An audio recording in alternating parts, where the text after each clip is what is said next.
The ability to sleep is enhanced by getting better at relaxing, turning off thoughts. And the ability to override limbic friction can only be created one of two ways. One is to increase your overall levels of alertness through dopamine and norepinephrine. That's why people take Adderall and Ritalin, drink caffeine, smoke nicotine in order to get more alert. They're biologically hacking their way into the system. I think it's beautiful when people can psychologically, I always imagine scruffing myself, like you scruff an animal, or scruffing myself and forcing myself into it.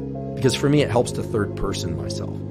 It's very hard as the way the brain is and the way we identify as individuals. I'm not going to refer to myself in the third person.